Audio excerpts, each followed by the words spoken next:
Jesus could bless them with his grace, but the disciples said, "Go away."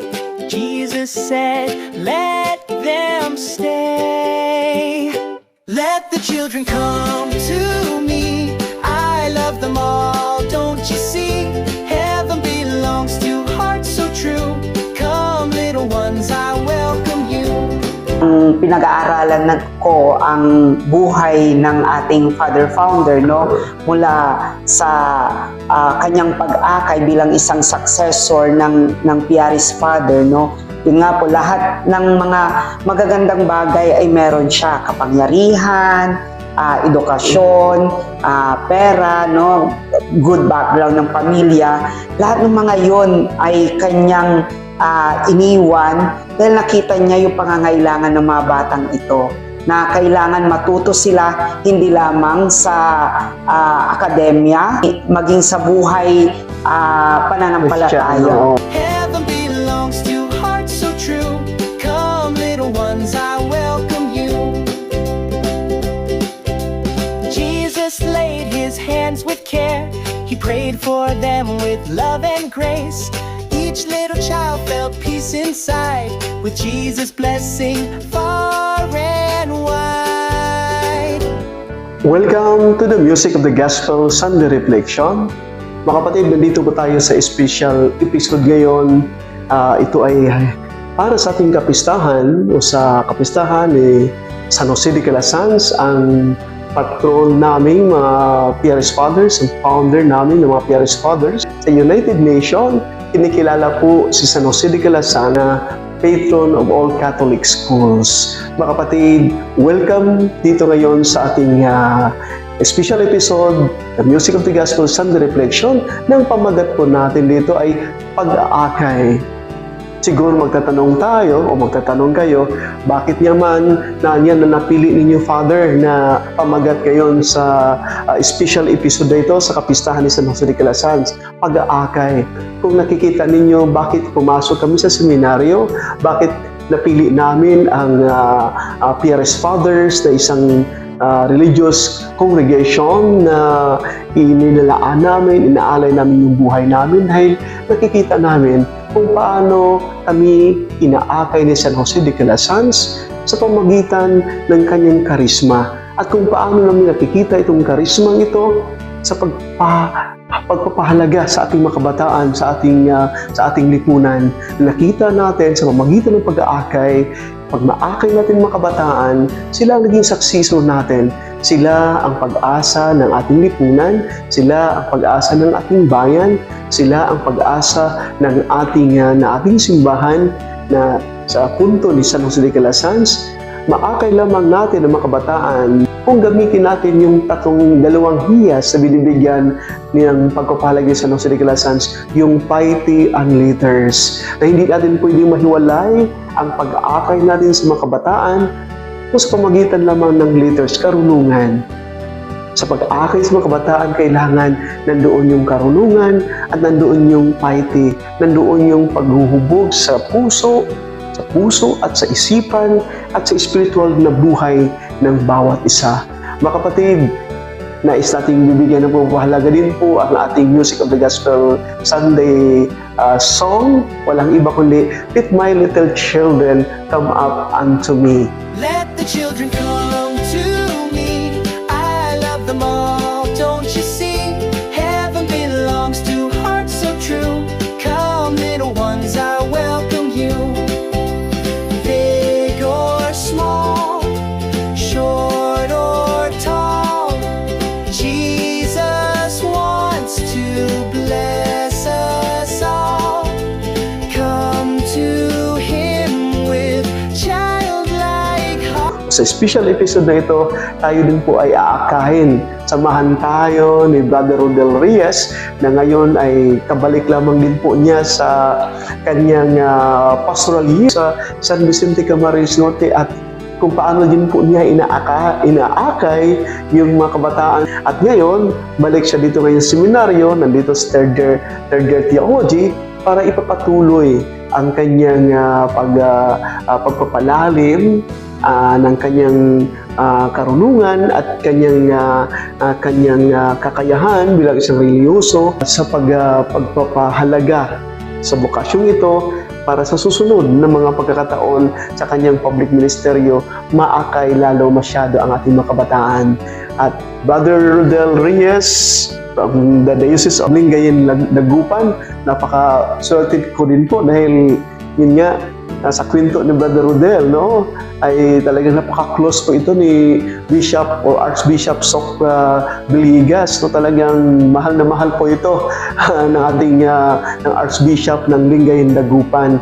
At Brother Rodel Reyes, welcome na welcome dito ngayon sa ating special episode ng Music of the Gospel Sunday Reflection. Maraming salamat, Father Lily, at sa lahat ng mga taga-subaybay ng Music of the Gospel ay sa mapagpalang araw po sa inyong lahat, at nawa ang grasya at biyaya ng Diyos ang laging sumainyo.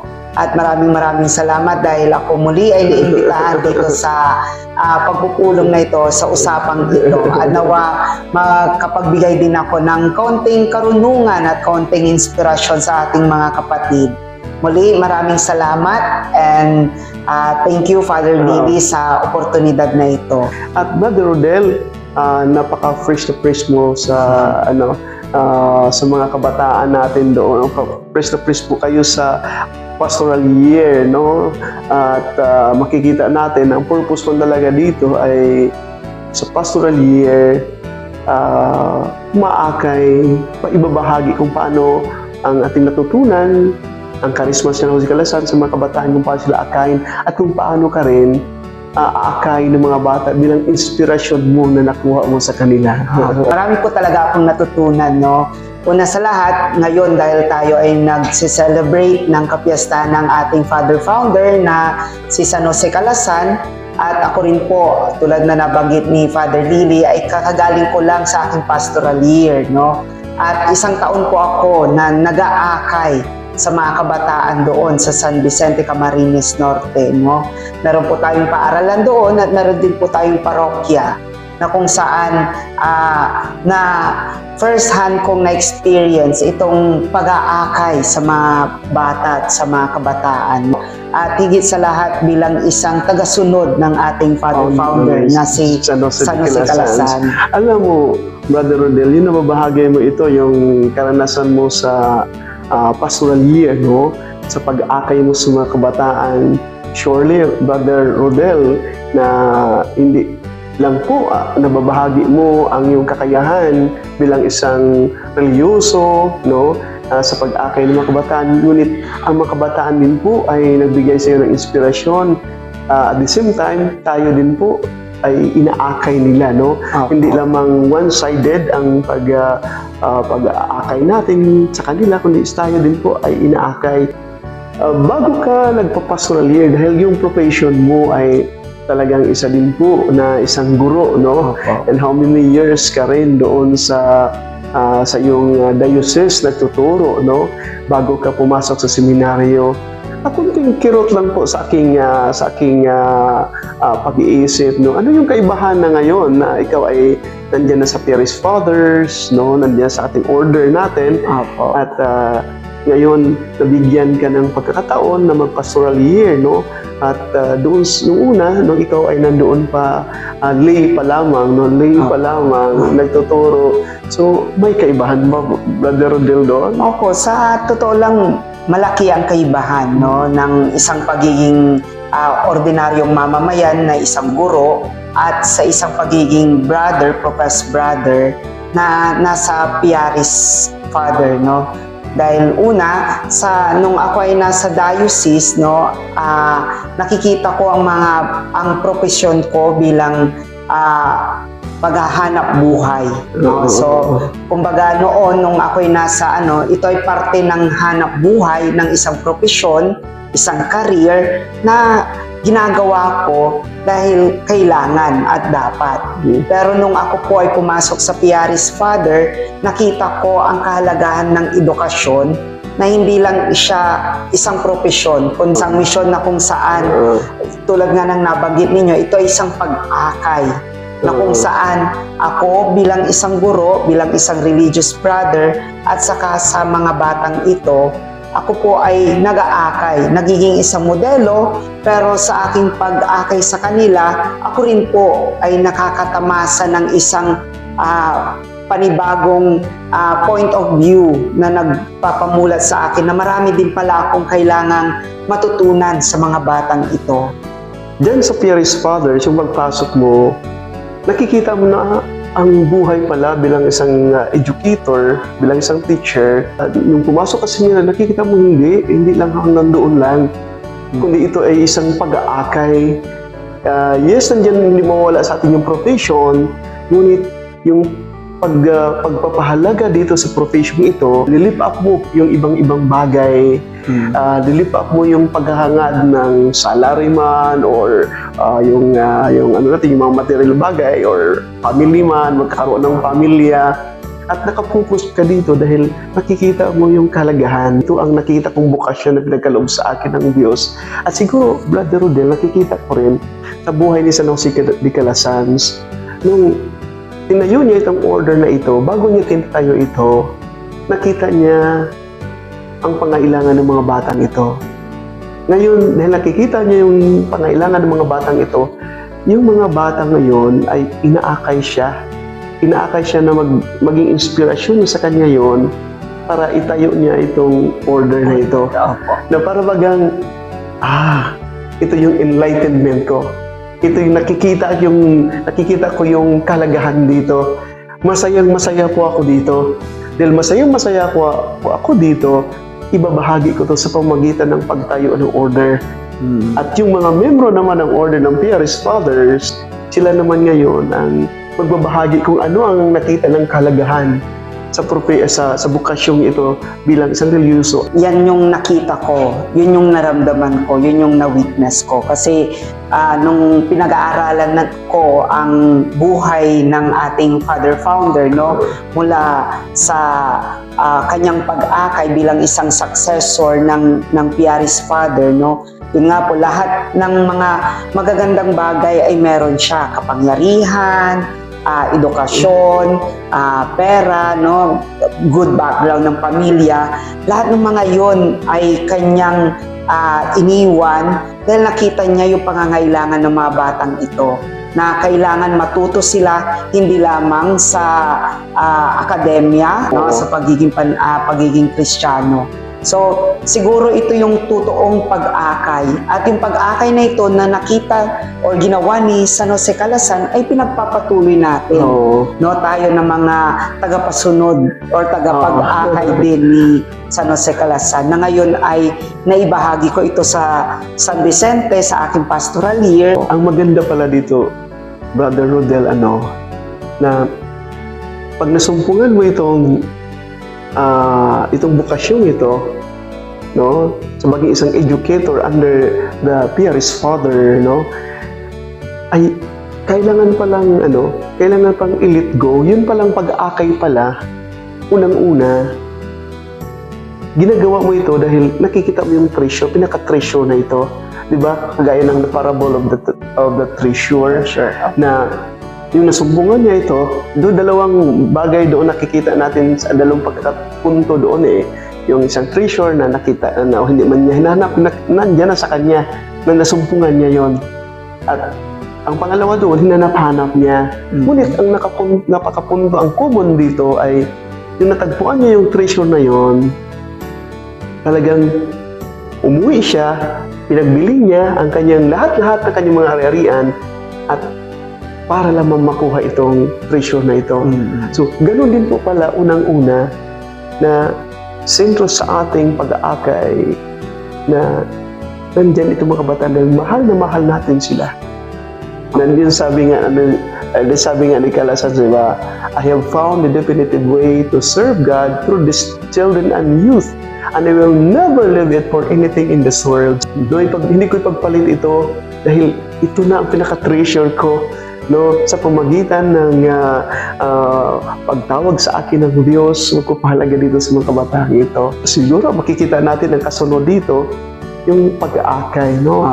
Yung pag-aakay natin sa mga kabataan, inaakay natin dahil Yun nga, sabi nga ni Dr. Jose Rizal, na ang mga kabataan ang pag-asa ng ating lipunan, ng ating bayan.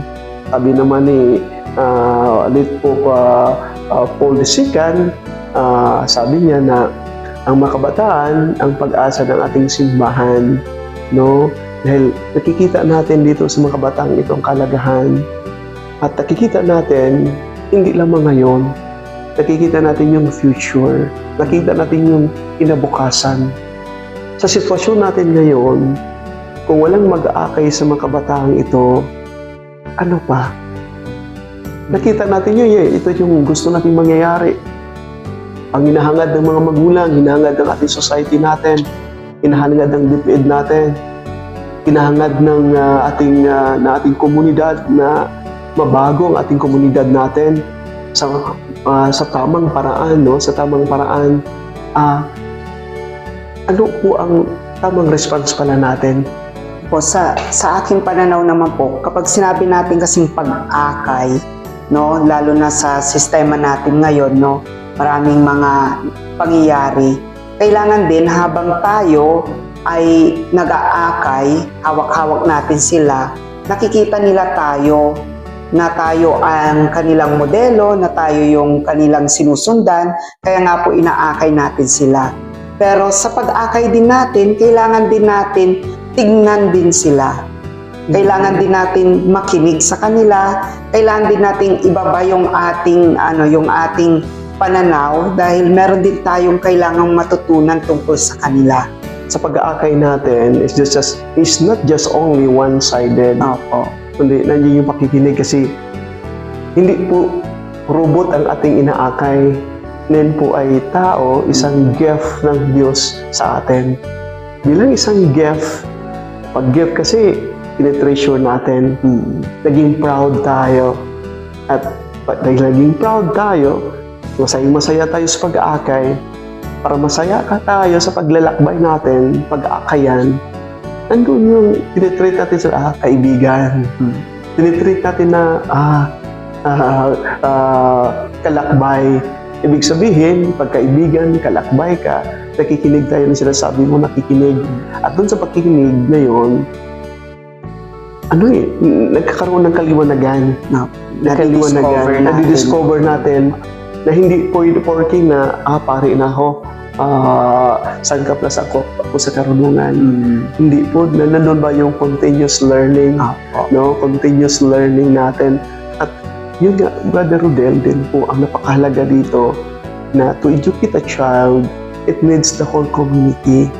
Sa pangyayari sa atin ngayon, yung barilan sa Zamboanga, sa Ateneo Zamboanga High School, no?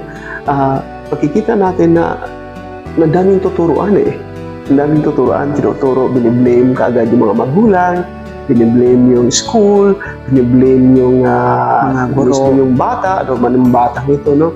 Ngunit, to educate child, it needs the whole community na tayo, responsible tayo lahat. Responsible tayo lahat. Siguro magandang titingnan natin, bago ituro natin yung mga daliri natin sa iba, titingnan mo natin yung sarili natin. Ako kaya, karapat dapat ba akong magiging instrumento sa pag-akay sa mga kabataan? Baka kahit yung sarili ko, hindi ko kayang akayin. Nakita naman natin ang balita at nagtuturuan ng lahat. No? Pero yun nga, tulad ng sinabi ni Father Lily, kailangan din natin mag-reflect. No? Kailangan din natin tignan at tanungin ang ating mga sarili, ano bang maaari kong ibahagi dito? Paano ba ako nag-akay? And then paano ko ba tinulungan itong batang ito? Tulad nga po ng ating kanta ngayon na Parents brought their children near so Jesus could bless them with His grace. But the disciples said, "Go away." Jesus said, "Let them stay. Let the children come to me. I love them all, don't you see?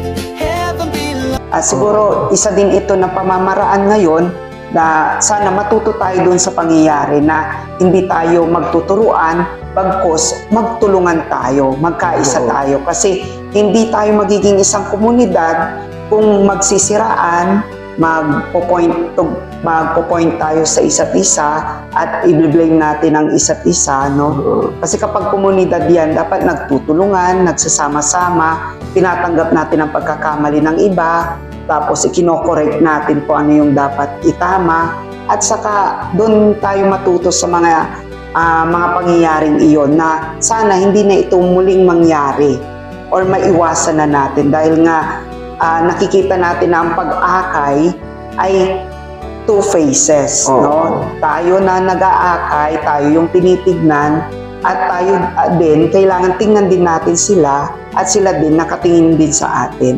Napakaganda yung ganong perspektibo, Brother Rodel, na nandoon yung isang komunidad. Pag sabihin kasi natin community, nandoon yung dalawang salita doon sa Latin com is web, unity is yung pagkakaisa. Now, nandoon na yung pagkakaisa, nandoon na yung community natin, nandoon na yung unity, no, na gusto natin mangyayari. Now, ngayon, sa partisipasyon ng bawat isa, yung com, paano ko mailagay yung sarili ko sa isang community na nag-uusap, nakikinig sa bawat isa. Ako ba ay mupunta doon para i-insist ko yung sarili ko? Ako ba ipupunta doon para baguhin yung na yun? O sinasabi mo ng yung pakikinig sa bawat isa, nandun ako, I have to step forward, no, as a com-wed with the unity of people. Hindi lang ako mag-isa No, kailangan kong pagpunta ko doon, hindi yung inisip ko yung sarili ko, pakinggan yung bawat isa. May tainga ako na handang makinig kung ano yung mga sinasabi, ano yung mga adikain, ano yung mga naramdaman ng bawat isa, at ano yung perspektibo ng bawat isa. At tingnan ko lang dito din sa isang bahagi dito, Brother Rodel, yung sinasabi ni San Jose de Calasanz, I have found yung nasumpungan kasi napakahalaga ito po sa atin Pag sabihin natin nasumpungan ko, nais ko, gusto ko na magbago ang mga kabataan, gusto kong magabayan, gusto kong maakay ang mga kabataan. Ngunit, mga kapatid, hindi po natin maakay ang mga kabataan kung wala tayong puso, kung hindi natin treasure ang mga kabataan sa atin, kung hanggang paggawa lang tayo ng batas, no? May mga makapatid tayo na ang galing-galing magawa ng batas, ngunit wala naman sa gawa. Yung nga po yung sinasabing walk your talk, no? Na walk your talk. Walk your talk. Na yung sinasabi mo dapat nakikita at in action, no? Kasi usually ganun dapat ang natin, ang mga nasa kinaukulan, no, maging magandang hiyemplo dapat sila kasi sila yung nangungunang taga-akay. No, sila yung mga tinitingnan ng mga kabataan, tayo ng mga mamamayan dito sa komunidad na ito, no. Dapat you need to walk your talk. At napakaganda pa yung sinasabi mo kanina, Brother, sa umpisa, Brother Rodel, na yung una, ikaw ang tingin mo ay isang profession lang ang pag-isang guro. Ngunit nakikita natin dito sa pagiging isang peer is yung pagiging educator. Ang pagiging educator ay hindi mo na tinitingnan kung ano yung makukuha mo dito, ano yung mapupulot ko dito. Hindi. Ang tinitingnan, ano yung pwedeng mabubahagi ko dito? Ano yung mabubahagi ko dito? Makikita natin sa song, no? Belongs to hearts so true. Come, little ones, I welcome you. Jesus laid his hands with care. He prayed for them with love and grace. Each little child felt peace inside, with Jesus' blessing far and wide. Dahil nandoon yung pakumbabaan, yung humility. At kailangan pala, mga kapatid, isa pala sa para magkakaroon tayo ng isang tunay na adhikain, tunay na misyon para sa mga kabataan, para maakay natin mga kabataan, hayaan natin yung mga kabataan na akayin muna tayo.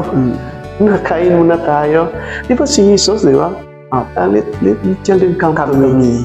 No, para bagang talagang ang sarap ng nandyan muna ang mga bata sa atin at let the children come to me. Paligayahin muna tayo ng mga bata, pasasayahin tayo ng mga batang ito at surely sila magbigay sa atin ng inspirasyon. Oo, no? At sa ganung paraan, makikita natin yung pakumbabaan natin.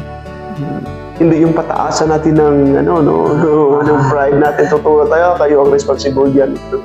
Paano natin ilagay natin yung sarili natin in a very humble way, no? Kaya nga po, sabi nga ni Saint Augustine, di po ba, sabi niya, may 3 paraan para pumunta sa langit. Wow. Anong unang kailangan gawin? Humility.